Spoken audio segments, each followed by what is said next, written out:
Hello दोस्तों, आप सभी का स्वागत है आपके अपने यूट्यूब चैनल में। तो इस वीडियो में हम भारतीय इतिहास का महत्वपूर्ण प्रश्न कवर करेंगे जो कि एग्ज़ाम के लिए बहुत ही इम्पोर्टेंट होने वाला है। तो अक्सर यहाँ से एग्ज़ाम में प्रश्न बनता है, तो अच्छे से पूरा देखेंगे। बिना किसी देरी के वीडियो में आगे बढ़ते हैं। पहला प्रश्न दिया है आज का, महाभारत में लगभग कितने श्लोक हैं? तो महाभारत में लगभग कितने श्लोक हैं ये आपसे पूछा है। जिसको पता रहेगा कमेंट करके आंसर बताते चलिएगा। महाभारत में लगभग कितने श्लोक हैं? जल्दी से बता दीजिए क्या होगा सही आंसर। 15,000, 20,000, 1 लाख या 1 लाख से अधिक? सही आंसर क्या है कमेंट में बताइए। तो इस प्रश्न के लिए सही आंसर अगर देखें तो ऑप्शन डी हो जाएगा, 1 लाख से अधिक। लगभग 1 लाख से अधिक श्लोक है महाभारत में। ठीक है, चलिए नेक्स्ट क्वेश्चन क्या है देखेंगे।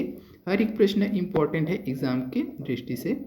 अगला क्या दिया है, महाभारत के युद्ध में विजयी हुए। महाभारत की युद्ध जो हुआ था उसमें विजयी कौन हुआ था? ये लगभग सभी को पता होगा, सभी का कमेंट में आंसर आना चाहिए भाई।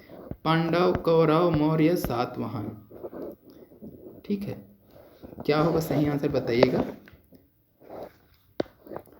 अच्छा, अब यहीं से थोड़ा सा दिमाग लगाना। महाभारत युद्ध में विजयी हुए, तो महाभारत में जो युद्ध हुआ था किसके किसके बीच हुआ था? ये दोनों से, मौर्य और सातवाहन से तो नहीं हुआ था, इसमें से 2 होगा।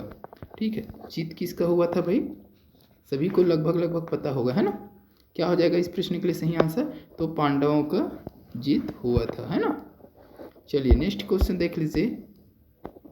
महाभारत के आदि पर्व के किस उप अध्याय में भीष्म द्वारा 8 प्रकार के विवाहों का वर्णन किया गया है? ठीक है, तो महाभारत के आदि पर्व के किस अध्याय में भीष्म पितामह द्वारा 8 प्रकार के विवाहों का वर्णन किया गया है? तो ऑप्शन देखेंगे, प्रथम, 52वें, 102 या 100वें। तो इस प्रश्न का सही आंसर क्या हो जाएगा? तो ये हो जाएगा आपका ऑप्शन सी हो जाएगा भाई, ऑप्शन सी हो जाएगा। तो महाभारत के आदि पर्व के अध्याय 102वें जो अध्याय है, 102 नंबर का अध्याय, उसमें भीष्म द्वारा 8 प्रकार के विवाहों का वर्णन किया था। कौन कौन सा है इसको पता है कमेंट करके आंसर बताइएगा। चलिए नेक्स्ट क्वेश्चन देखेंगे। अम्बा अम्बालिका किसकी पत्नियां थी? ये अम्बा और अम्बालिका किसी के पत्नियां थी, दोनों किसी के पत्नियां थी। तो किसकी थी भाई ये बताना है। चित्रांगद का, पांडु या विचित्रवीर्य या दुर्योधन? क्या होगा सही आंसर कमेंट करके जल्दी से बताइए भाई। तो इस प्रश्न का सही आंसर क्या हो जाएगा? तो विचित्रवीर्य हो जाएगी, यानी कि ऑप्शन, अच्छा ये थोड़ा सा मिस्टेक हुआ है, इसको बी कर लेना और इसको सी कर लेना जी, है ना। बी और सी कर लेना, तो ऑप्शन सी हो जाएगा विचित्रवीर्य। ये नाम याद रखना, विचित्र। अम्बा और अम्बालिका विचित्रवीर्य की पत्नियां थी दोनों। चलिए नेक्स्ट क्वेश्चन क्या है। महर्षि व्यास द्वारा उत्पन्न संतान थे। तो महर्षि व्यास द्वारा उत्पन्न संतान कौन थे भाई? पांडु, विदुर, धृतराष्ट्र, ये सभी इंपॉर्टेंट है भाई। महर्षि व्यास द्वारा उत्पन्न संतान, इस प्रश्न के लिए सही आंसर क्या होगा जल्दी से बताइए। तो ऑप्शन डी हो जाएगा, ये सभी महर्षि व्यास द्वारा उत्पन्न संतान थे, है ना। चलिए नेक्स्ट क्वेश्चन। प्राचीन काल में अधिकतर राजवंश निम्न प्रणाली का अनुसरण करते थे। तो प्राचीन काल में जो अधिकतर जो राजवंश होते थे वह किस प्रणाली का अनुकरण करते थे? अनुसरण, मातृवंशिकता, पितृवंशिकता, भातृवंशिकता, उपरोक्त सभी।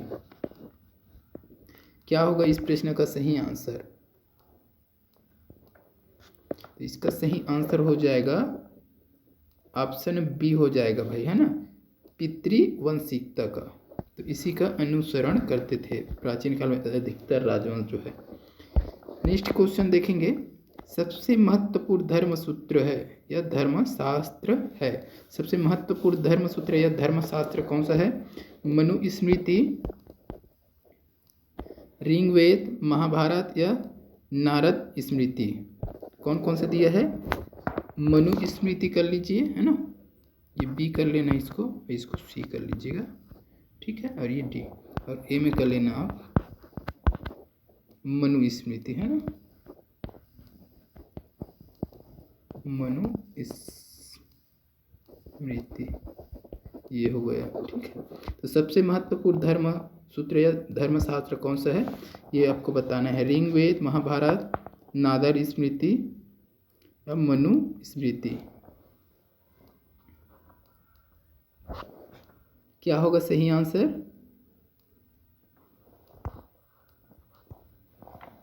ये हो जाएगा आपका मनुस्मृति हो जाएगा, ठीक है। मनुस्मृति जो है सबसे महत्वपूर्ण धर्म सूत्र या धर्मशास्त्र है, याद रखना है इसको।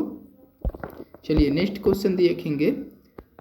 गोत्र का आधार क्या था? गोत्र जो होता है उसका आधार क्या था भाई? पिता का नाम, माता का नाम, राज्य का नाम, किसी वैदिक ऋषि का नाम। तो गोत्र किसके आधार पर है भाई? पिता का, माता का, राज्य का नाम या किसी वैदिक ऋषि का नाम। इंपॉर्टेंट क्वेश्चन है। तो इसका सही आंसर अगर देखें तो क्या हो जाएगा? ऑप्शन सी हो जाएगा, राज्य का नाम। गोत्र का आधार क्या था? राज्य के हिसाब से गोत्र भाई, है ना। चलिए नेक्स्ट क्वेश्चन देखेंगे। जाति व्यवस्था में सबसे निचला दर्जा प्राप्त था। तो जो जाति व्यवस्था था उसमें सबसे निचला दर्जा किसे प्राप्त था? अस्पृश्यों को, क्षत्रियों को, ब्राह्मणों को, वैश्यों को। तो इसका सही आंसर हो जाएगा ऑप्शन ए हो जाएगा, अस्पृश्यों को। सबसे निचला दर्जा किसको प्राप्त था? अस्पृश्यों को। चलिए नेक्स्ट क्वेश्चन देख लीजिए। शास्त्रों के अनुसार केवल क्षत्रिय ही राजा हो सकते थे, निम्नलिखित शासक इसका अपवाद है।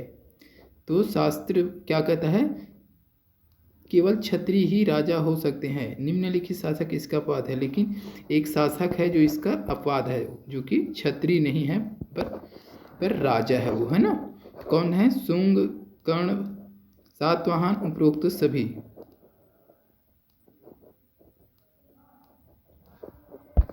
तो इस प्रश्न का सही आंसर अगर देखें तो ऑप्शन डी हो जाएगा दोस्तों, उपरोक्त सभी। ये सभी अपवाद हैं, है ना।